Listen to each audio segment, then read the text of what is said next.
Assalamualaikum warahmatullahi wabarakatuh. Yang terhormat kepada Ibu Apoteker Hakhoiroh, Magister Klinik Farmasi, selaku dosen pengampu mata kuliah Teknik Komunikasi Ilmiah.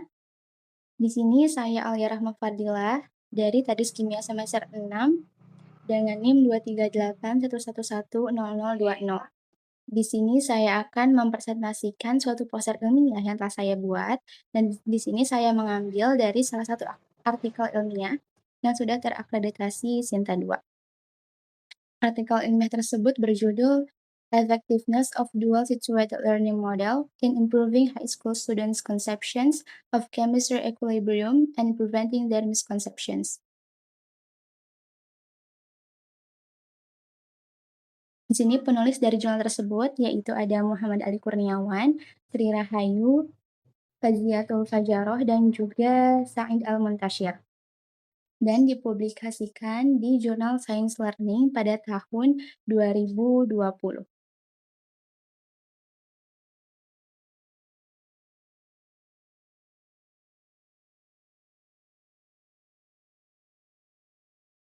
Baik, di sini saya akan menjelaskan latar belakang dari artikel ilmiah tersebut. Jadi penulis itu melihat salah satu dari materi kimia yaitu kesetimbangan kimia, di mana mereka melihat bahwa materi ini itu mengandung konsep yang abstrak. Jadi sub-sub materinya banyak sekali yang mengandung konsep abstrak sehingga menyebabkan siswa sulit memahami materi sehingga rentan mengalami miskonsepsi. Nah, penyebab dari sulitnya siswa memahami materi ini, salah satu faktor penyebabnya yaitu karena pengajaran guru di kelas. Jadi guru itu banyak yang mengajarkan menggunakan metode konvensional atau pengajaran konvensional, metode ceramah bisa dibilang. Nah, hal ini kurang efektif karena membuat siswa itu pasif dan juga kurang motivasi untuk belajar. Jadi siswa itu cepat boring.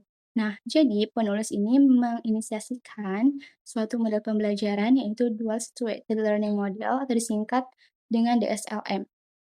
Nah, model ini diharapkan bisa menjadi solusi untuk meluruskan miskonsepsi dan juga meningkatkan pemahaman siswa mengenai konsep keseimbangan kimia. Oleh karena itu, tujuan dari penelitian ini adalah untuk membandingkan dampak model pembelajaran Dual Situated Learning Model dan pembelajaran konvensional dalam meningkatkan pemahaman siswa SMA terhadap konsep keseimbangan kimia, serta mencegah kemungkinan terjadinya miskonsepsi.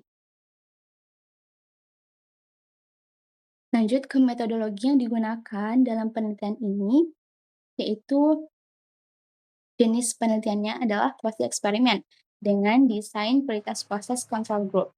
Dan sampel yang diambil oleh penulis yaitu sebanyak 60 siswa kelas 12 IPA di suatu SMA. Dan sampel ini diambil secara random. Nah, 60 siswa ini dibagi ke dalam dua kelas. Yang pertama kelas eksperimen dan yang kedua itu kelas kontrol. Nah, kelas eksperimen ini yaitu kelas yang diberikan perlakuan dengan model DSLM tadi, sedangkan kelas kontrol ini yang diberikan pengajaran konvensional. Langkah yang pertama yaitu siswa diberikan pretest berupa tutorial multiple choice yang berisi 12 soal dan juga 2 subkonsep yang tentunya banyak, siswa yang mengalami miskonsepsi pada subkonsep tersebut. Dan, soal pretest ini memiliki reliabilitas 0,691 dan juga telah diuji normalitas dan homogenitasnya. Dan yang kedua kelas eksperimen.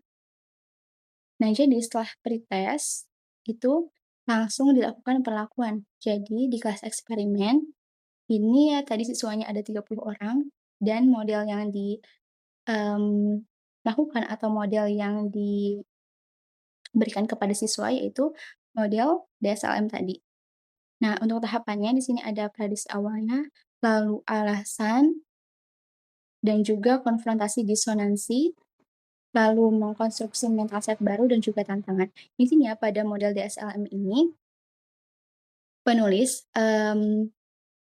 berusaha untuk memberikan pemahaman baru kepada siswa.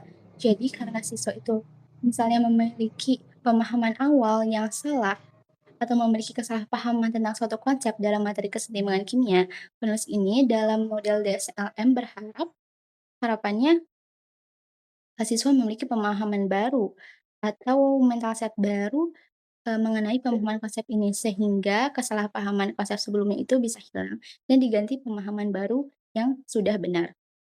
Nah, lanjut ke kelas kontrol. Jadi setelah kelas eksperimen, di sini juga ada kelas kontrol, yang berisi, pembelajaran konvensional.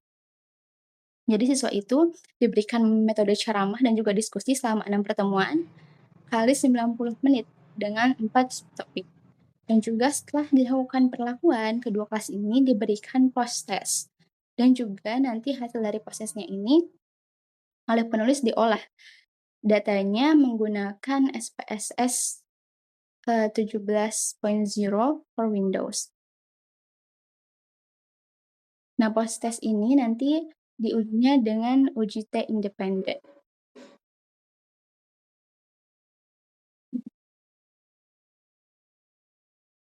Nah, lanjut ke hasilnya.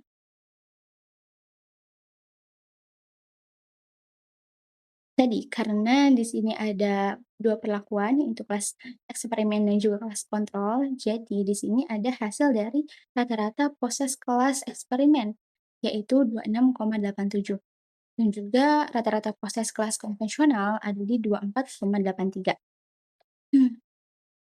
Lalu karena tadi tujuannya ada 2, yaitu untuk, meningkatkan pemahaman konsep dan juga untuk mencegah terjadinya miskonsepsi. Jadi di sini ada 2 uji independen. Yang pertama itu pemahaman konsep dengan signifikansi 0,003 dan juga yang pencegahan miskonsepsi dengan nilai signifikansi 0,004, di mana kedua signifikansi ini kurang dari 0,05.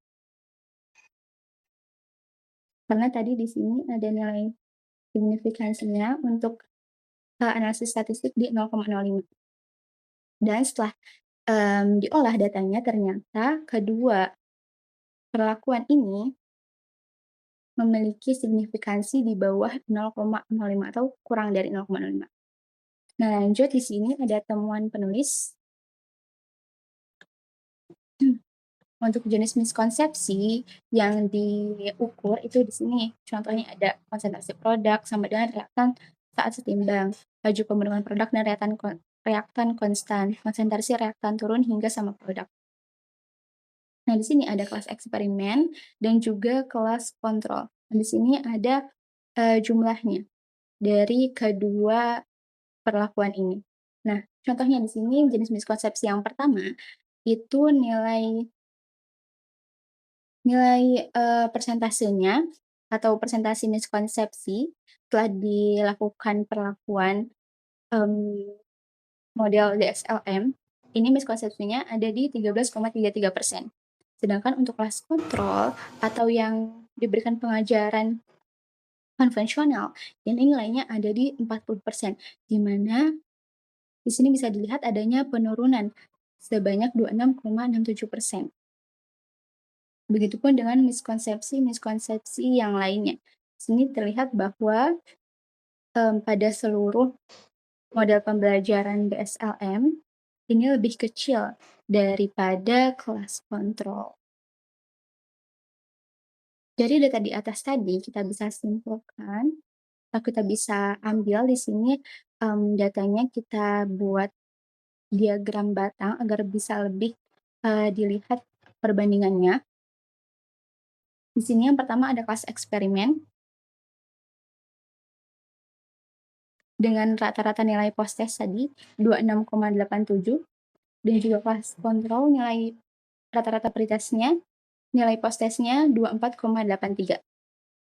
Nah, di mana di sini kelas eksperimen itu lebih tinggi nilai rata-rata post-testnya daripada kelas kontrol.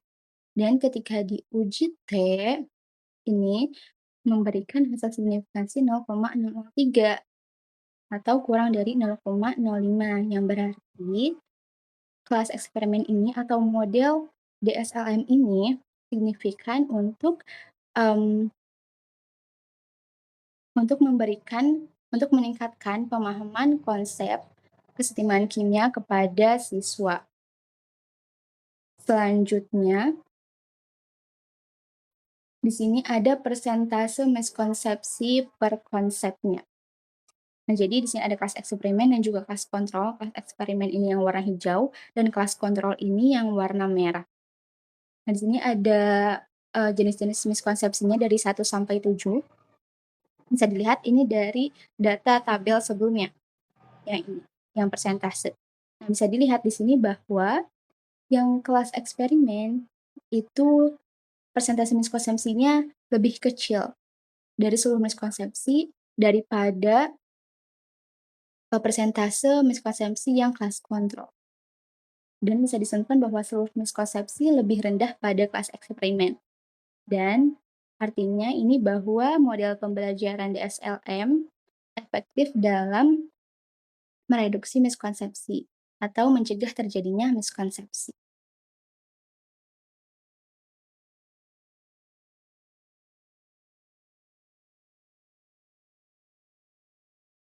Nah, kesimpulan dari artikel ilmiah yang telah saya baca yaitu yang pertama, model pembelajaran DSLM lebih efektif meningkatkan pemahaman konsep kesetimbangan kimia daripada pembelajaran konvensional. Yang kedua, DSLM lebih efektif mencegah miskonsepsi siswa dibandingkan dengan pembelajaran konvensional dengan signifikansi 0,04.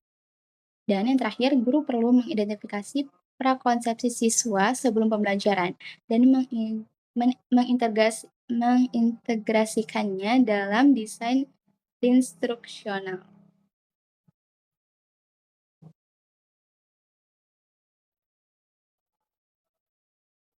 Hanya itu yang dapat saya sampaikan. Jika ingin melihat artikel ilmiah yang saya baca, di sini bisa di-scan QR code-nya dan saya juga akan menampilkan sedikit.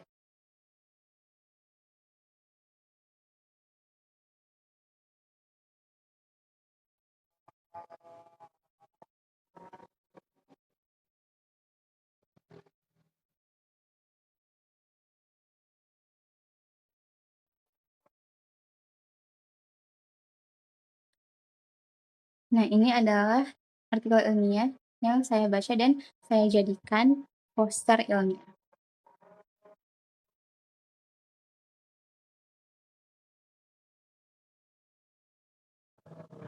Baik, hanya itu yang dapat saya sampaikan. Terima kasih atas waktu dan perhatiannya. Wassalamualaikum warahmatullahi wabarakatuh.